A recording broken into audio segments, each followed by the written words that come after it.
I'm sitting here with Dr. Sean Deoni. We've just heard a lot about human milk and brain development, so we're just going to ask Sean if he can summarise his talk for us. Is there 4 or 5 key take-home messages that you really want us to take away from your talk? Sure, yeah. So I think the crucial bit is that a tremendous amount of our brain development occurs postnatal. So within that first sort of 2 to 3 years of life, we reach about 90% of our brain volume, 90% of brain myelination. Almost all synaptic pruning occurs within the first 3 to 5 years, and all of that is driven by activity-dependent processes. So learning. And just general doing things. And so anything that we can change and adjust during that period of time is important, and one of them being nutrition. And so it plays a fundamental role in sort of facilitating all that development that goes on, and really allowing it to get, or us to get the maximum out of it, basically. So, and it turns out that it's tough to beat breast milk in terms of delivering the appropriate nutrients at the appropriate time to build the best brain that we can build. Wonderful. Yeah, you touched on a few critical points there. I mean, brain development is obviously fantastic. What implications? The implications are quite obvious for practice. The more milk, the bigger the brain. What implications on practice or on greater society? What can you see your research doing for us?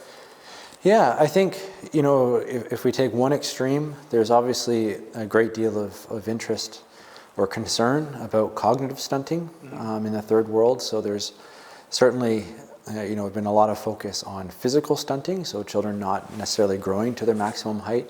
Well, alongside that is cognitive stunting, so children just not achieving what they could possibly achieve. So this seems to be one possible way.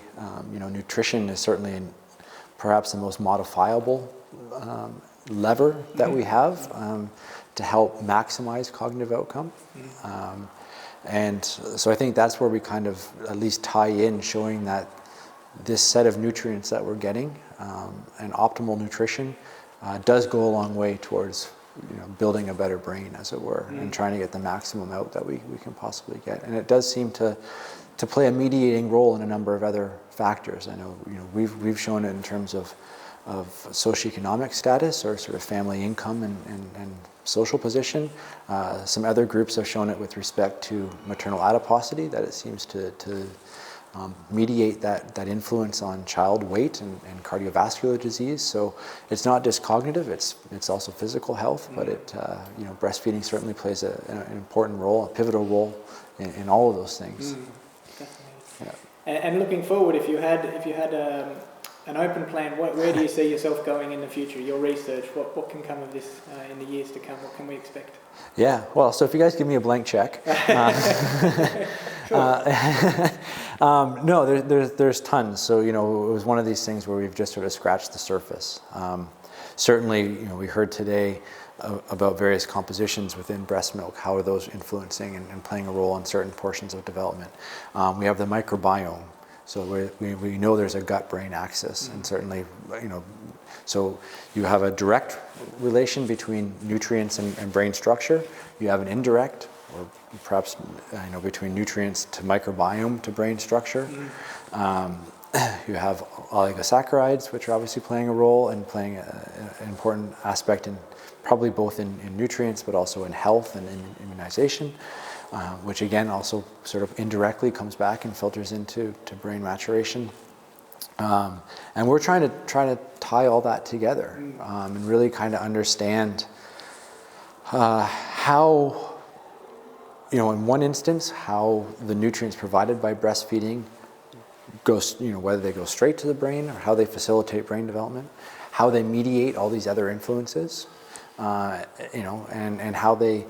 Where does it fit into the whole grand scheme of what causes us? Our whole lab is kind of understanding, and ethos, I guess, is understanding the relationships between brain structure and function, how those relationships evolve with age, and what the influences are that shape them. And you can't leave out nutrition. It's both a direct and an indirect modifier. And trying to understand where it fits in is playing more and more of a role.